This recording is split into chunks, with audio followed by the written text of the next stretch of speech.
One of my initial encounters with lawyers occurred when I first became a ward of the state. I remember the day as if it were yesterday.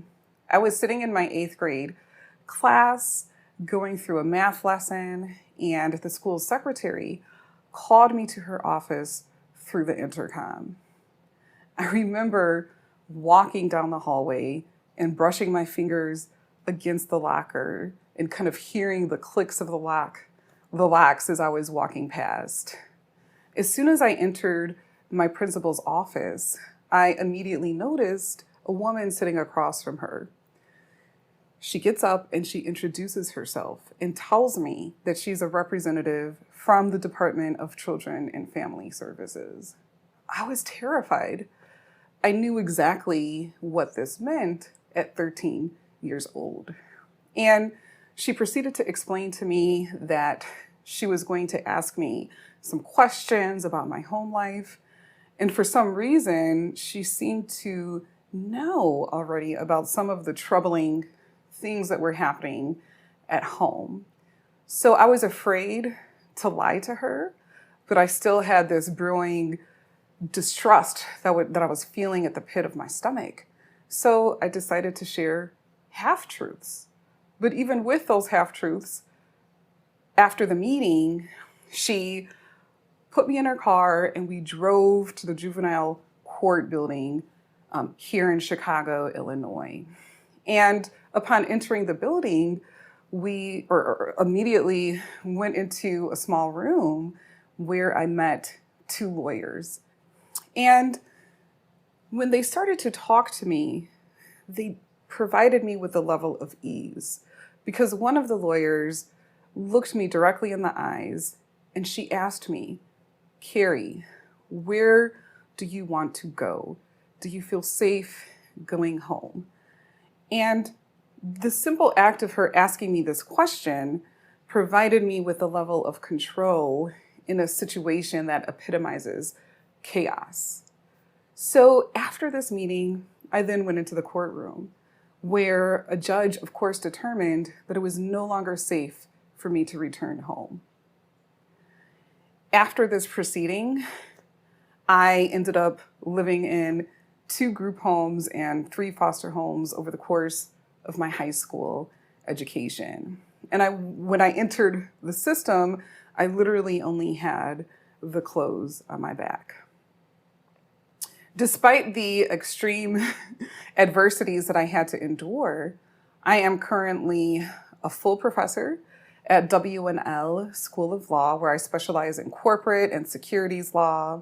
I practiced for 4 years as a hedge fund attorney at Silly-Austin LLP. Prior to entering academia, I went to law school at Northwestern University School of Law.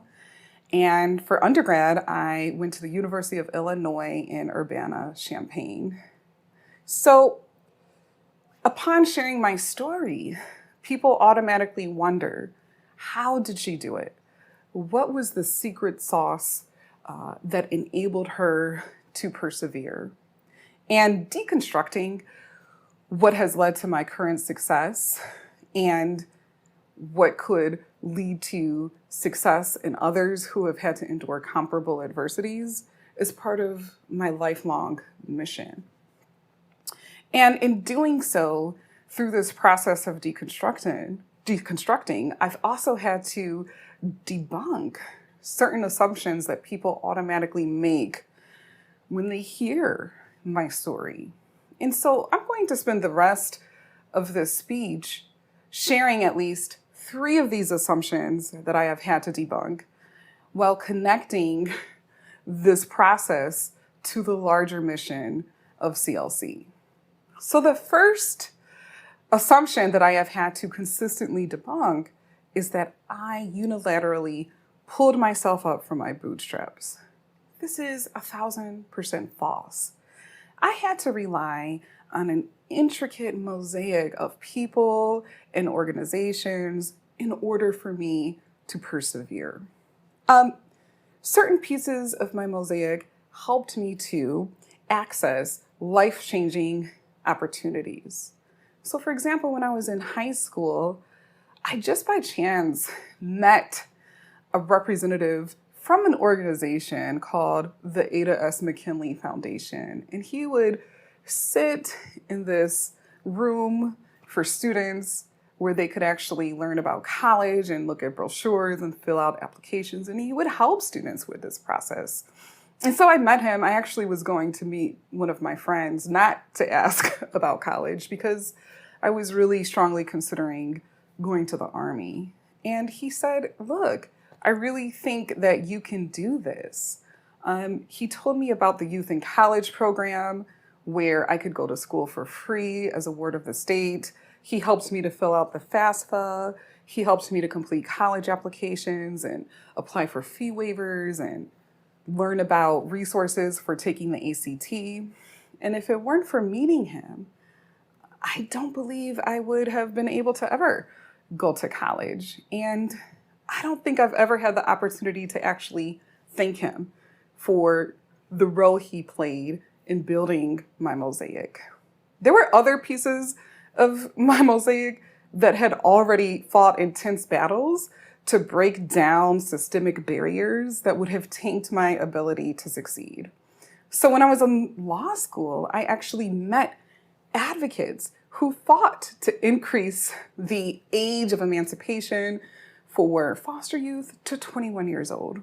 You could imagine that at 18, it would be close to impossible to secure things such as medical insurance. And so these advocates who increased to that age were a huge piece of my mosaic in enabling me to persevere. On a more personal level, my parents gave me so many gifts that transcended the trauma of our stories. My older sister has always been there as a source of support to kind of root for me, to pull me up when I felt the weight of my trauma pulling me down into an abyss. My friends and even strangers helped me when there was absolutely no one else to turn to. Now, some of the most integral pieces of my mosaic taught me that I was, in fact, its most important piece. For many years, I couldn't even hear my own voice. I couldn't understand my own identity. So organizations and individuals, lawyers, helped me to access who I was as a person. And it helped me to understand that I, Cary Martin Shelby, hold immeasurable value. So it is for all of these reasons that I have since founded the Daughters Mosaic LLC to help others who are facing comparable adversities to pull together their broken pieces to form a beautiful picture filled with power, peace, and purpose. And that brings me to the second assumption that I have had to debunk about my story. And that assumption is that I am exceptional. Now, I admittedly take great pride in the massive gifts that I bring to any table.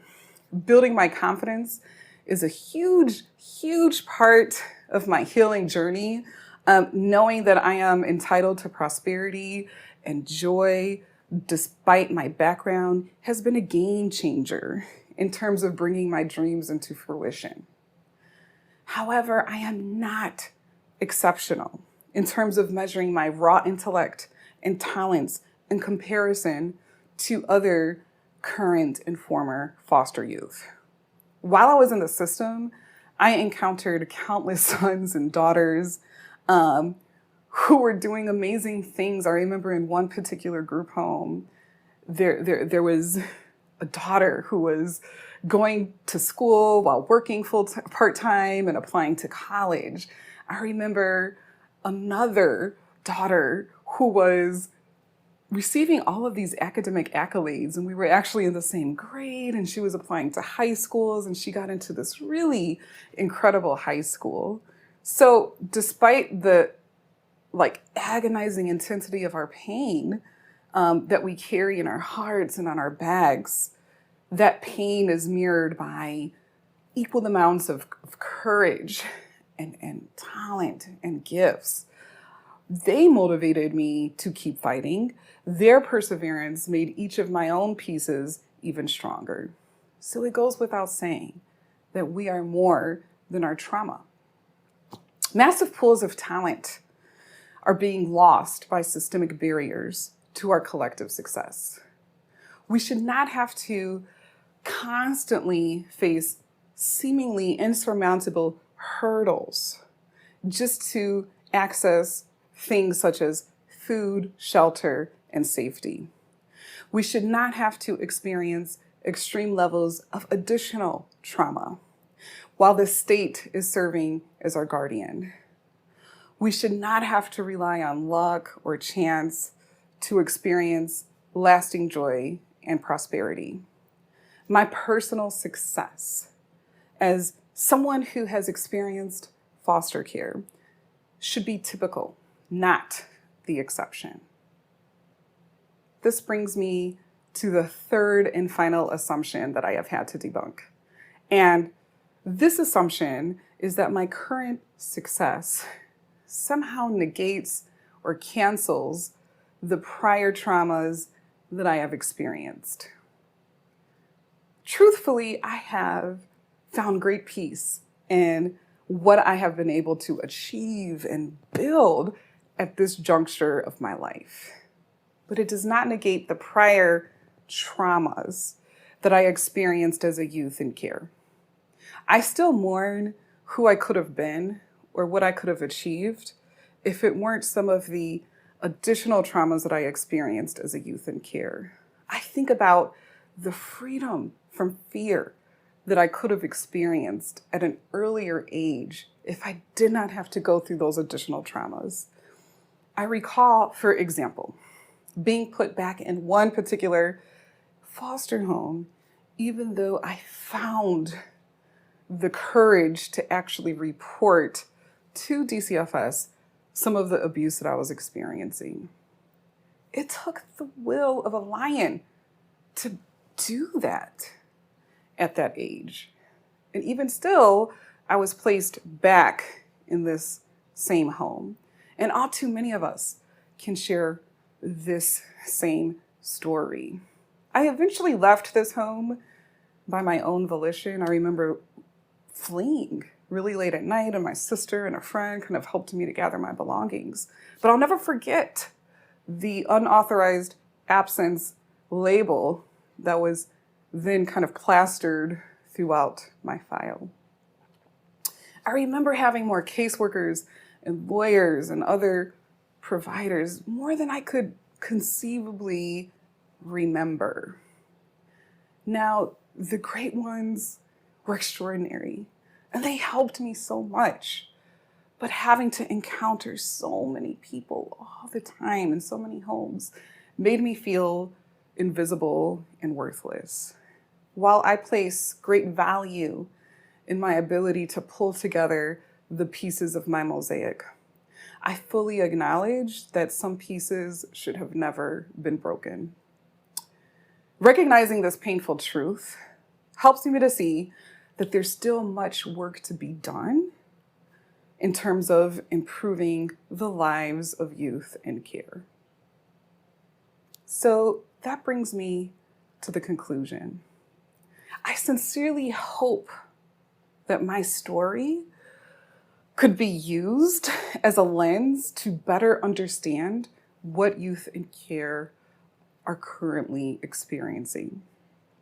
I also hope that it could help you to fully understand the extraordinary value of each of your contributions.